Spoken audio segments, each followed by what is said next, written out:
Kita adalah petualang yang siap bertarung, berharap yang terbaik dan selalu siap untuk yang terburuk.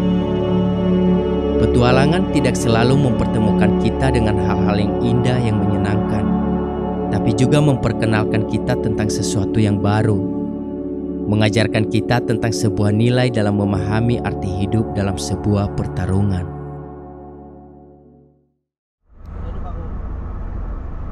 Perubahan waktu yang begitu cepat, tanpa terasa sudah melewati masa di mana belahan bumi dihantam pandemik, serta peristiwa lain yang menakutkan dan menggemparkan seluruh jagat. Saat musim baru saja tiba di peralihan dari musim hujan menuju kemarau, tatkala kami mendaki Gunung Merbabu di Provinsi Jawa Tengah. Berangkat dari Cikarang yang ditemani oleh Sarif Tugu si konco gunung yang baru saja memulai berpetualang di alam liar. Terus berkendara dari Jawa Barat dan menepi di Magelang untuk bertemu dengan seorang kawan lama, Mbah Yoyo dari Boyolali yang akrab dipanggil Pak RT. Wah, gila banget loh pendakian kali ini, luar biasa tuh.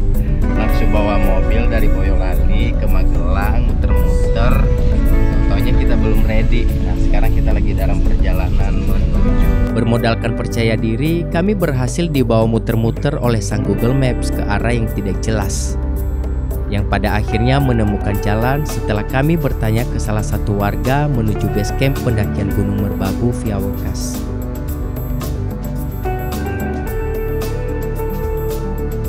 Selamat datang di kawasan Taman Nasional Gunung Merbabu, di lokasi wisata jalur pendakian via Wokas.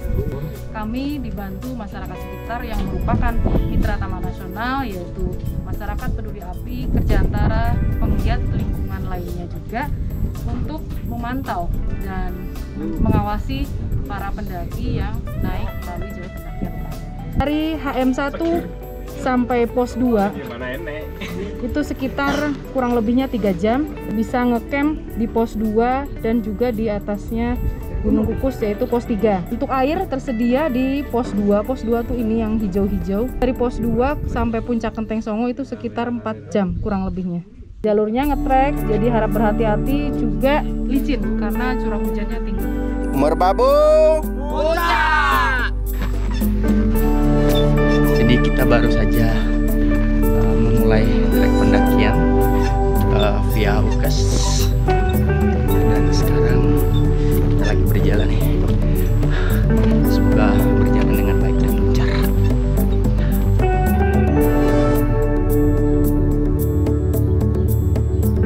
Mentari sudah melewati atas kepala saat kami memulai pendakian. Cerahnya hari menemani langkah melewati jalur yang masih basah karena curah hujan yang cukup tinggi di daerah ini.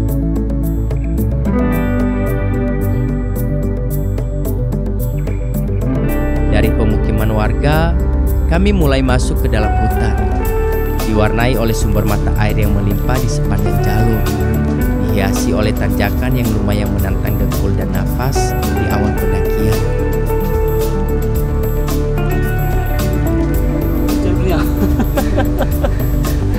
Mari cuy. Hah?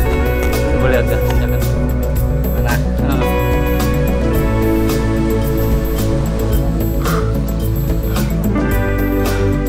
Kita baru jalan sekitar 15 menit ya.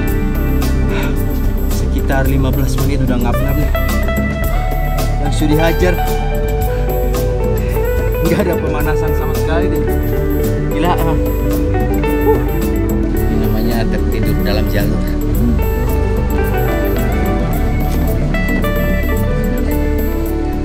Karena nggak terbiasa aja kita naik gunung bang. Jadi kita mulai dari awal dulu. Ada rasa capek nih. Pendaki senior ya? Nggak apa-apa. Senior dari mana? Lagi tips dong, ngatasin nafas ngap gitu. Untuk kalau doang. Ini juga sama lagi ngap. Ya semoga aja sih. Yang penting nggak hujan aja sih ya. Kalau hujan makin susah ini. Udah nggak ada hambatan buat air ngalir sampai ke bawah.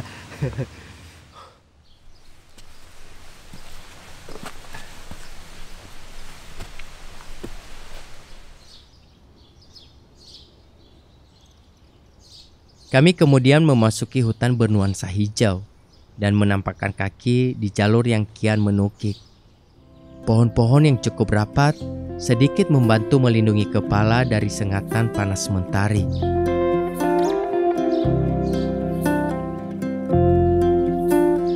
Meskipun masih di ketinggian yang tidak seberapa, tapi rasa lelah tak bisa dibendung dan keringat deras mulai bercucuran.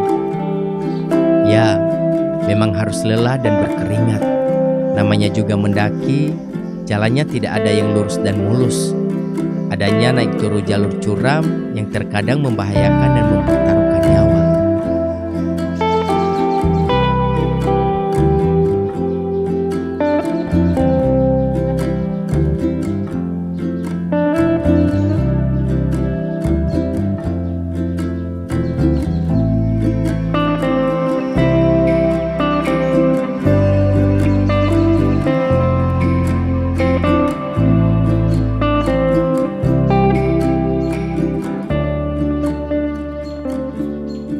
Udah sampai pos 1 Telaga Arum, 1 jam kurang lebih dari bawah.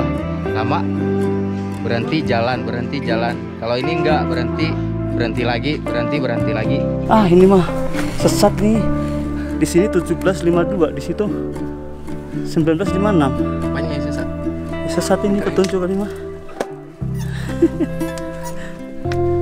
Capek gak? Hah? Capek. Ini baru pertama mendaki atau sering? Pertama. Asli Beneran nih. asli mana, Dek? Jakarta. Kenapa milih Merbabu? Kita aja. Kenapa nggak ke Rinci atau Rinjani atau Semeru gitu? Habis ini kita akan lanjut ke pos 2. Estimasi normalnya katanya 3 jam. Tanpa mengulur waktu, kami bergegas melanjutkan langkah. Dari awal pendakian kelihatannya sangat serius dan lebih banyak diam melewati jalur yang sangat menguras tenaga. Makin kesini suasana mulai cair. Pikiran jalur yang menyebalkan mulai memudar saat kami mulai bertemu dengan orang-orang baru di jalur. Berbagi cerita sembari bersenda gurau untuk menghilangkan lelah dan rasa bosan dalam perjalanan.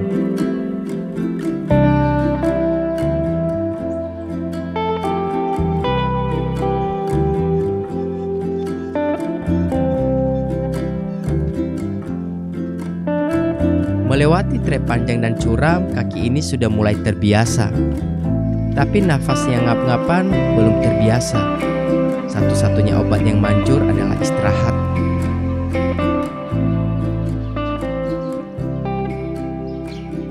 Ngurangi beban.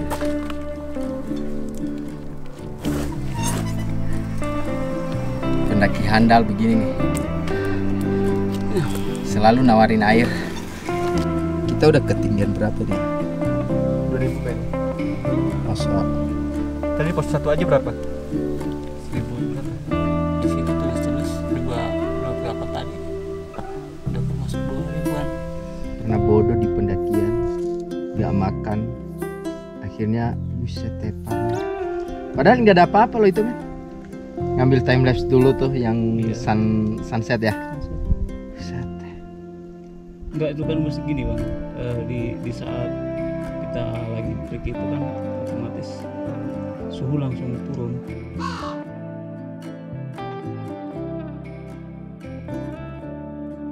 Meluruskan punggung dan kaki cuman butuh waktu sebentar saja.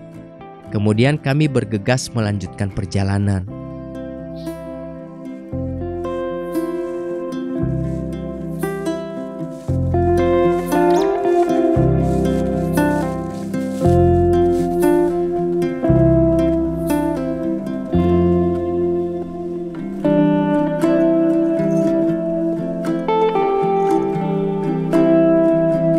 Meskipun mentari terlihat samar tertutup kabut yang naik turun, tapi keberadaannya sudah semakin condong ke barat. Langkah yang tadinya lebih banyak santai, kini sedikit lebih cepat. Sebenarnya tidak ada yang dikejar, cuman mengkhawatirkan turun hujan secara tiba-tiba ketika masih dalam perjalanan, dan juga menghindari trek di malam hari.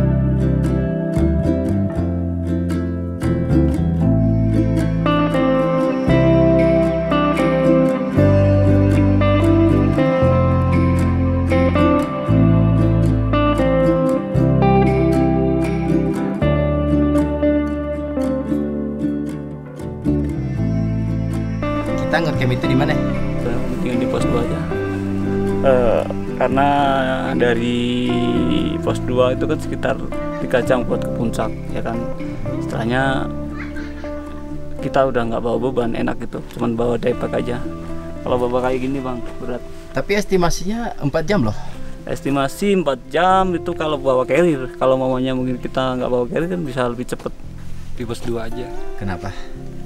Soalnya apa ya? Nggak mau kena malam aja di treknya. Lu alergi malam? Iya. Cuman kalau subuh ya enggak sih. Ya udah, berarti di pos 2 ya. Pos 2. Jadi guys, kita udah mutusin kalau kita itu ngecamp di pos 2. Karena di pos 2 alasannya ada air, terus nggak sampai malam juga untuk nge-trek malam. Dan apa namanya, ya memang estimasinya sih dari pos 2 itu ke pos 2 pos 3 itu 3 jam ya. Dari pos 2 itu estimasi dari pos 2 ke puncak itu 4 jam. Tapi ya kan kita nggak bawa beban juga sih.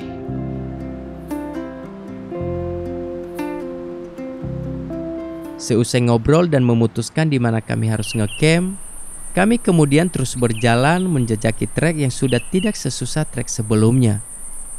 Irama nafas yang naik turun mulai stabil. Langkah kaki yang tadinya berat mulai terasa lebih ringan saat kami menginjakkan kaki di jalur yang landai.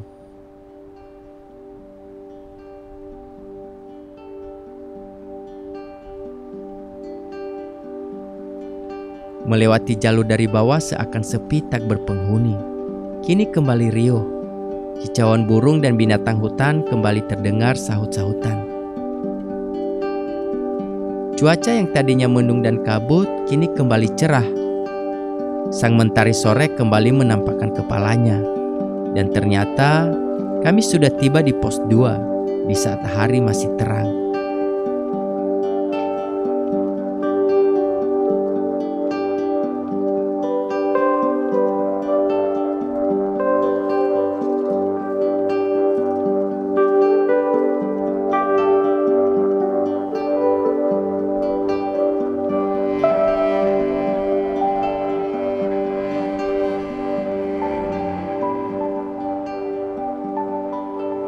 Akhirnya kita sampai juga di campground. Sekarang menunjukkan jam 4.30 dan kita akan ngecamp di sini. Dan lu lihat guys, ini keren banget. View-nya super. Sembari menikmati indahnya mentari sore, kami langsung mendirikan tenda tempat kami untuk bernaung dan merebahkan lelah malam ini.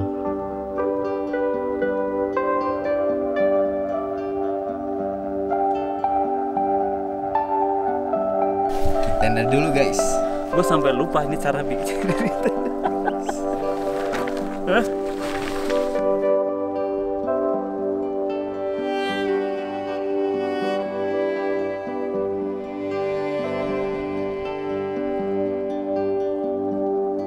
Wow, perjalanan hari ini di luar pemikiran. Karena alasan musim yang tidak menentu, berpikir bakal ketemu hujan dan kabut. Tapi ternyata tidak. Justru kami diberikan bonus dengan pemandangan cantik di ujung sana. Atraksi awan indah dan langit merah seketika memudar berganti malam sebagai penutupan perjalanan hari ini.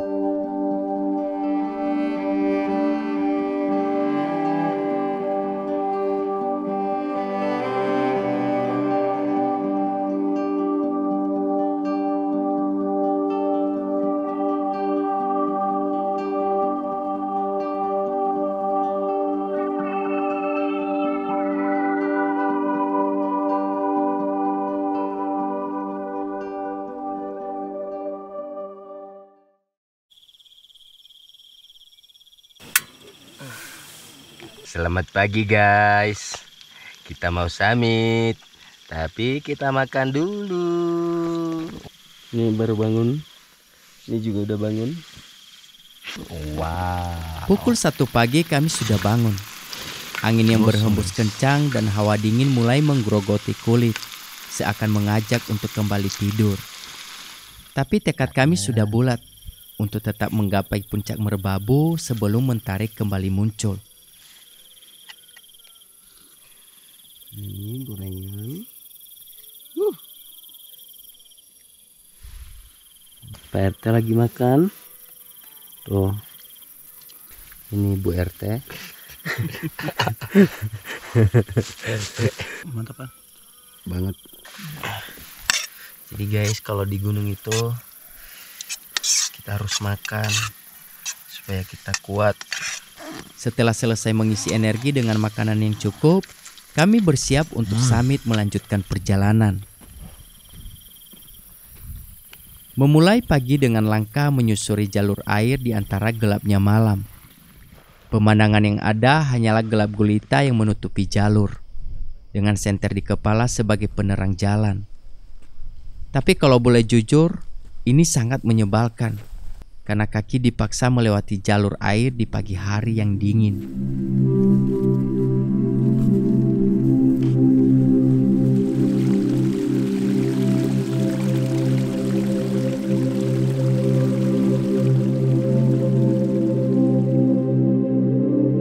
Dari lahan yang landai, jalur mulai curam, dihiasi bebatuan licin dan tanah basah. Semak dan rumput yang masih terbungkus embun pagi mengiringi langkah kami sampai di batas kabupaten. Iya, kurang dikit-dikit.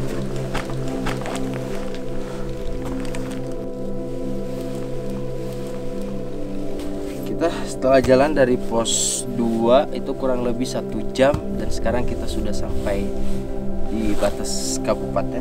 Itu tubuhnya di belakang sekarang menunjukkan jam 4. Kurang lebih 1 jam. Sekarang kita menuju puncak.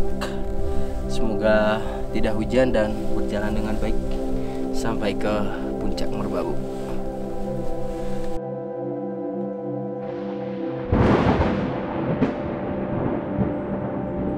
Dari kejauhan, petir sudah mulai sambar menyambar. Sepertinya hujan sudah turun di sana, dan semoga saja tidak sampai kemari. Bakalan susah kalau sampai diguyur hujan di tengah jalur yang masih gelap pekat.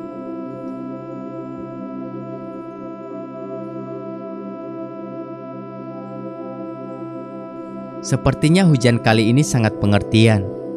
Dia paham apa yang kami mau.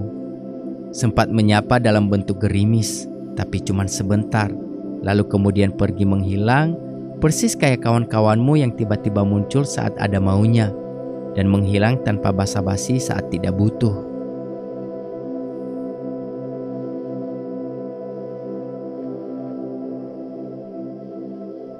Dalam gelapnya malam, kami terus berjuang menaklukkan medan yang semakin sulit, menggerus tanah berbatu yang semakin menukik tajam.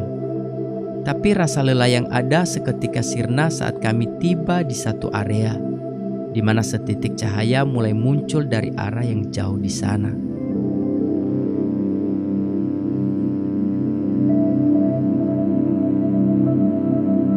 Kaki langit mulai terlihat biru kemerahan.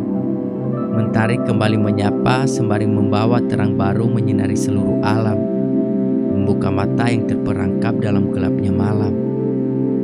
Lagi-lagi untuk kedua kalinya Tuhan memberikan kami bonus untuk menyaksikan lukisan mahakarya. Kalau kemarin kami bisa melihat sunset yang sangat indah, dan pagi ini dikasih kesempatan lagi menikmati sunrise yang begitu cantik.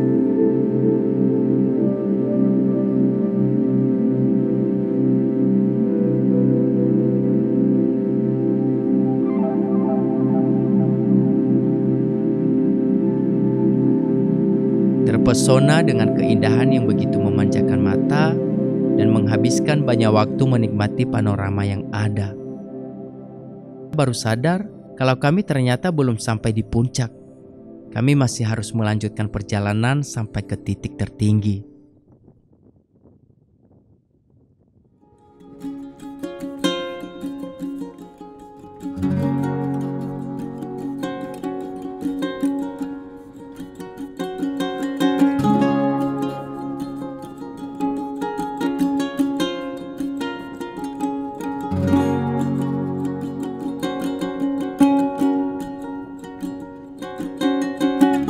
Ya, tinggal beberapa langkah lagi. Dari bawah sudah kelihatan puncak Merbabu. Tapi jalurnya lumayan menantang. Harus melewati satu tanjakan yang menukik sangat tajam.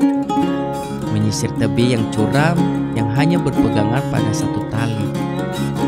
Pijakan kaki harus tepat supaya tidak kepleset karena masih sangat licin.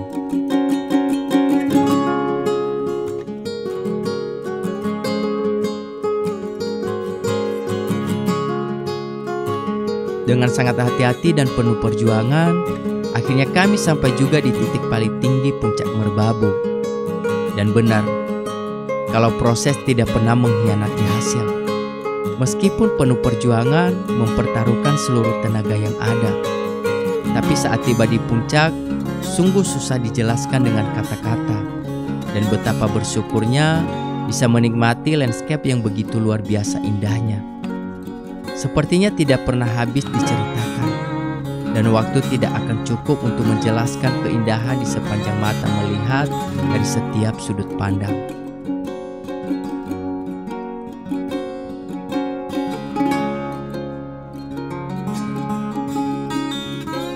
Inilah salah satu alasan kenapa harus berdiri di titik tertinggi ini, hanya untuk melihat pemandangan sekeren ini, yang rela mempertaruhkan banyak hal. Menempuh perjalanan jauh, mengorbankan banyak waktu, materi, dan selalu siap dengan segala kondisi buruk, dengan taruhan hujan, awan, dan badai. Puncak adalah sebuah bonus bukan tujuan. Keindahan adalah bagian dari sebuah perjalanan. Tapi petualangan telah mengajarkan banyak hal berharga, memperkenalkan dengan hal baru, mengajarkan saya tentang arti hidup dalam sebuah pertarungan.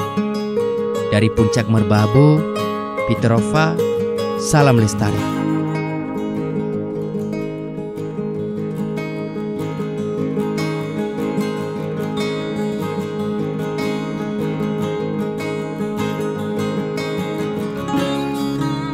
Setelah selesai sesi foto dan dokumentasi, kami kembali turun, kembali melewati jalur yang sama.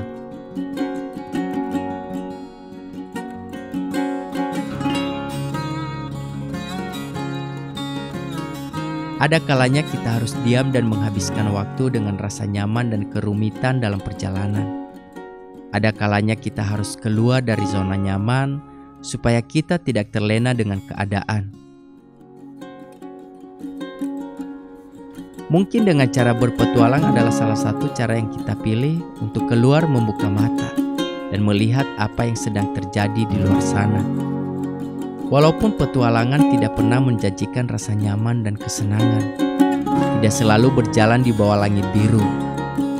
Tersesat dan hilang arah seringkali menjadi pilihan untuk kita menemukan jati diri.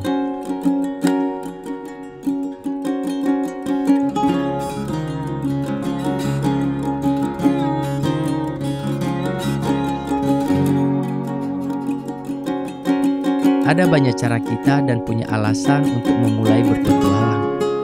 Ada yang berangkat dengan niat melihat pemandangan. Ada yang memulai karena rasa bosan tentang hidup yang gini-gini aja. Beberapa jenuh dengan rutinitas. Sebagian memulai dengan rasa penasaran. Tidak sedikit yang nekat sebagai pelarian dari rasa kecewa. Ada yang ikut-ikutan karena teman, tapi ada juga karena ingin menambah pengalaman dan sebagainya.